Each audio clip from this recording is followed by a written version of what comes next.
агар пулро ба хона, яъне недвижимость банд карда бошанд, чӣ гуна аз он закот диҳанд? агар он хона ё ин ки он моле ки ақор мегӯянд, моли ғайриманқул, яъне ба забони тоҷикӣ, агар сарф карда бошанд, муродашон истифода бошад, масалан хона харидан мақсадашон зиндагӣ кардан бошад, закот нест.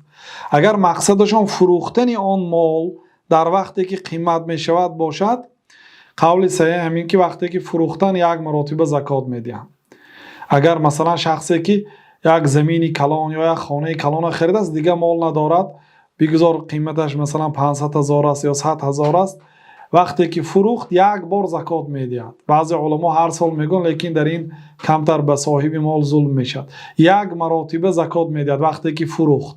аммо он одаме ки тиҷораташ бо ҳамин аст, шабу рӯз мефурӯшад, ӯ ҳар сол тамоми молҳое ки барои тиҷорат пешниҳод кардааст, ҳамаша миқдораша ба нархи фурӯш ҳисоб мекунаду закот мебарорад.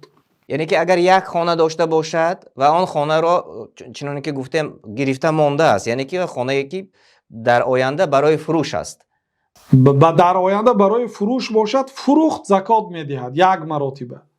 яъне на фурӯхт закот намедиҳад. на фурӯхт закот намедиҳад. лекин агар бо мақсади барои фарзандонаш тӯҳфа кардан ё барои зиндагӣ бошад, закот нест.